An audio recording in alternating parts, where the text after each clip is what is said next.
Hello YouTube, this is Morgan, Airspeed Prime here, and this video is going to be an Avatar comic video. Specifically, it's going to be a non-spoiler review for Smoke and Shadow Part 1. So first of all, you must be asking me, how did you get this book early? It's not out until September 23rd or October like 7th or 8th from Amazon. I got a preview copy from Dark Horse. I was kind of just approved today. I just got the file, downloaded it, and have literally just read it a couple of minutes ago. And so, yeah, it's going to be non-spoiler, so I won't really spoil much of the details about what actually happens in the book. But I will hint at some stuff and give a few little details that we haven't heard about the book already. So yeah, this book, I've been waiting a long time for this. I think everyone has.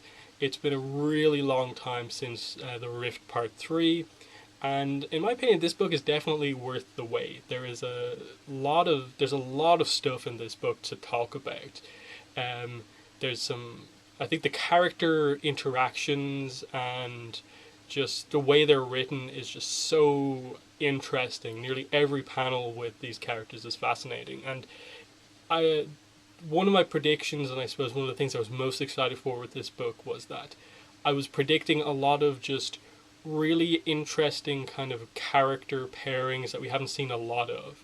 So just stuff like that in the comics, addressing like seeing May and Ty Lee kind of back together as a duo, and discussing stuff was interesting. Zuko interacting with his family now that the kind of crazy event just around finding her again is over, and kind of seeing that family kind of try to kind of get things back to normal after what is a crazy event. That's really interesting.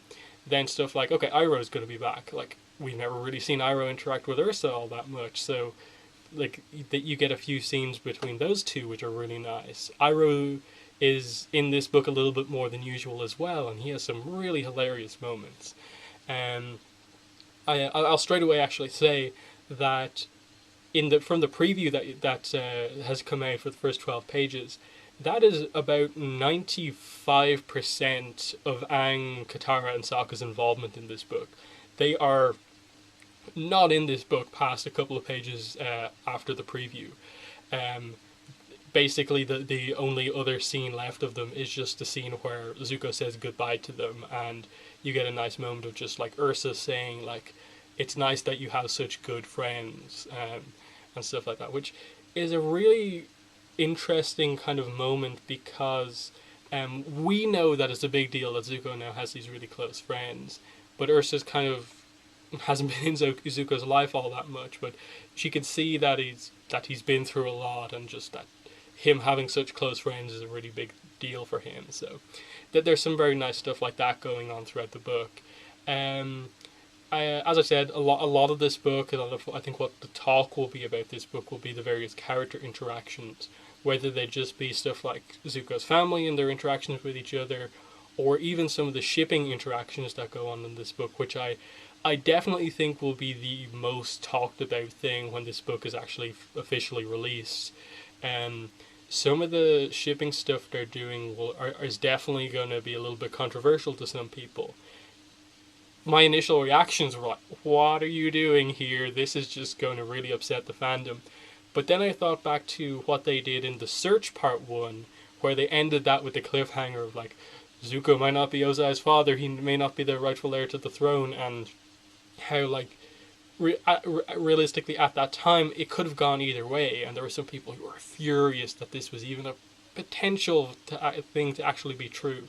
But obviously it turned out not to be the case.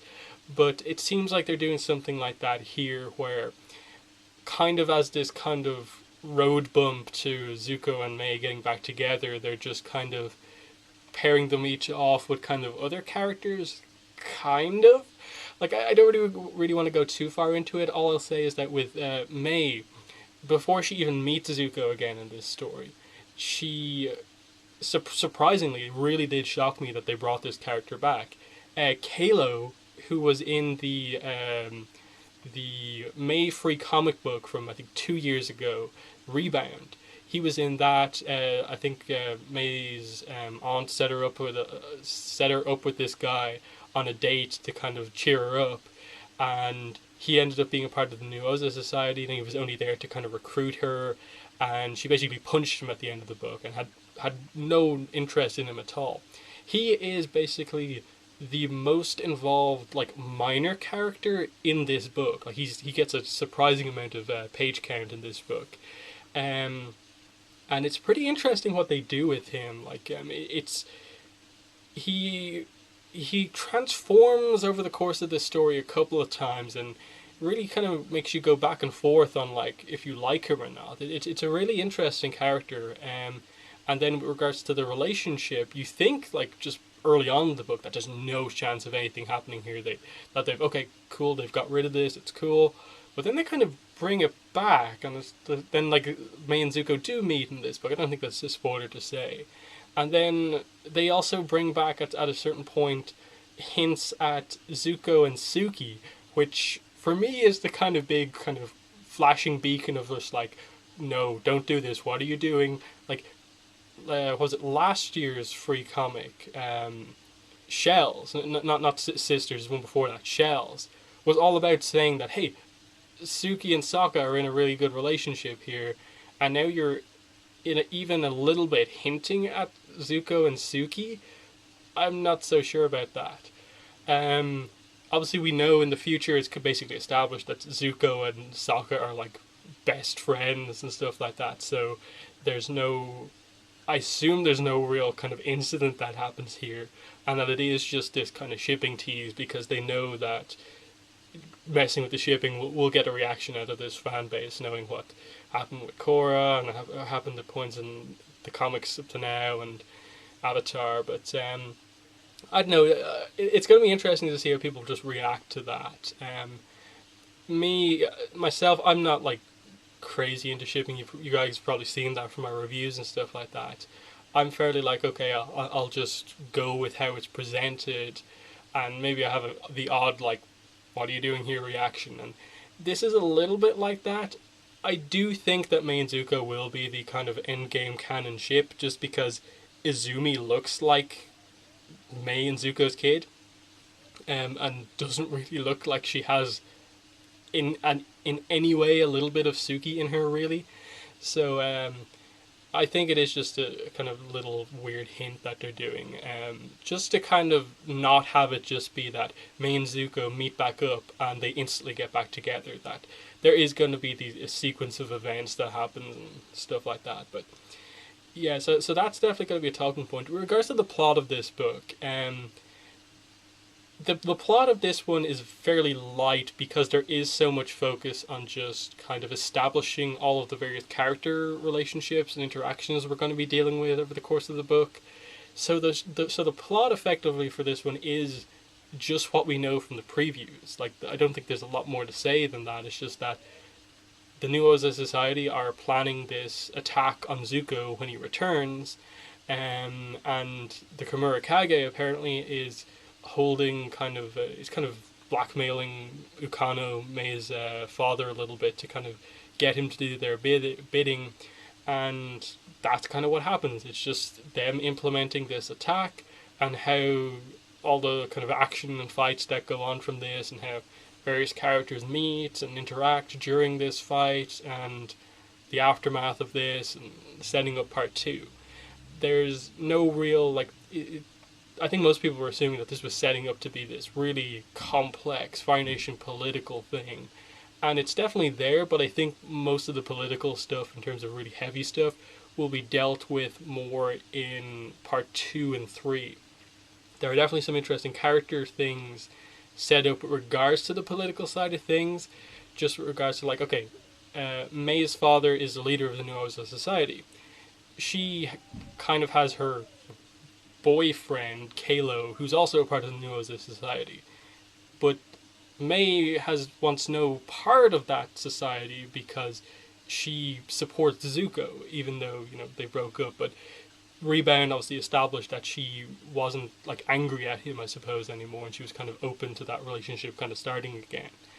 Now we're in a position, like, there's some really interesting scenes that happen here, just with Mei interacting with her father. I obviously won't spoil what exactly happens in them, but it's it's interesting what they even try to hint at with that, and I think a lot of people have predicted basically what a lot of the cliffhanger of this book, I think, is something that a lot of people will see coming, um, in terms of like, oh, that kind of made sense to happen at some point, and something else may happen in part two that I think people will predict as well.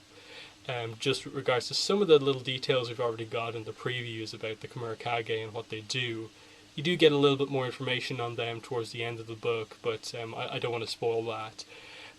So, you know, again, I don't want to go too much into more detail on the book because it is still like over a month away from coming out. But I did want to at least hype it up a little bit. You know, I'm looking forward to discussing this book with other fans. I think the best thing about this is that there's so many things to talk about, whether they be some of the really funny Iroh moments in this book that they have.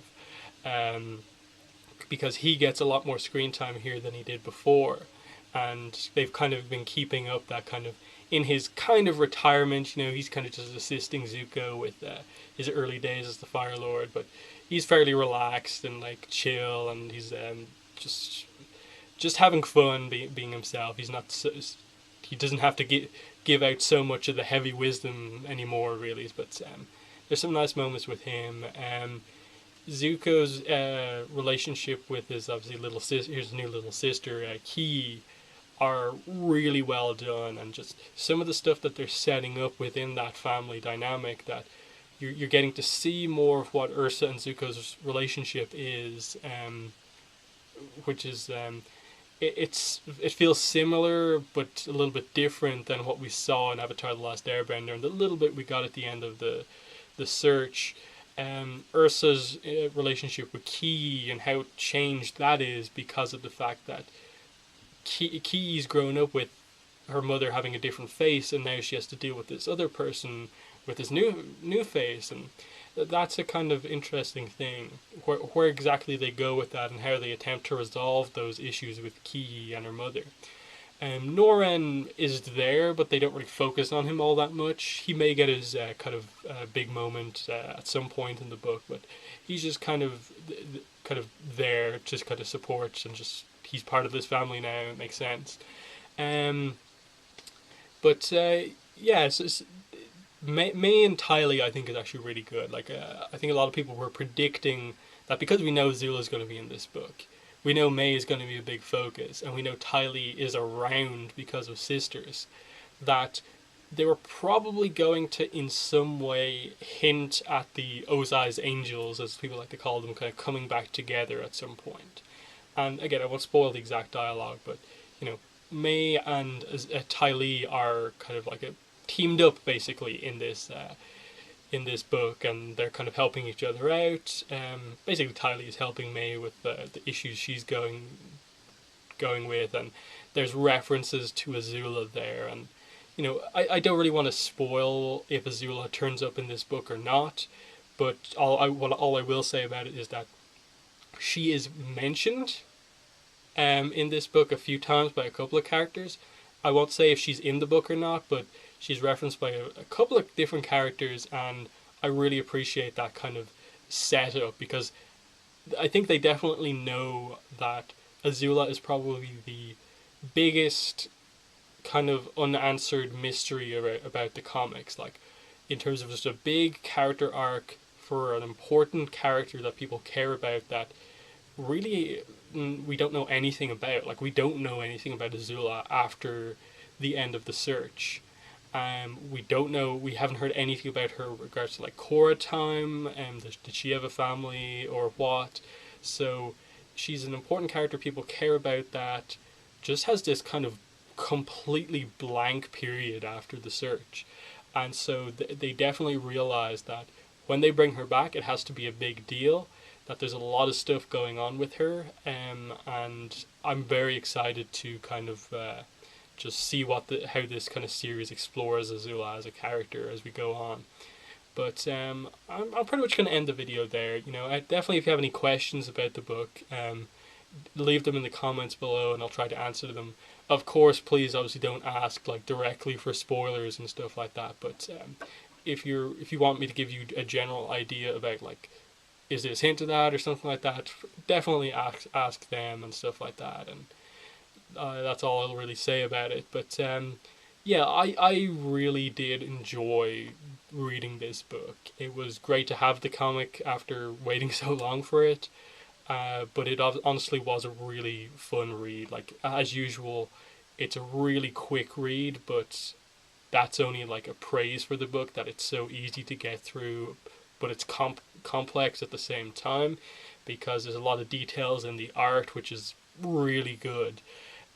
Team Guru who are always do an amazing job, and it's this weird thing where like they're so consistent, but at the same time I feel like they improve in little ways every single book, and there are certain panels in this book where it just feels like this is perfect art.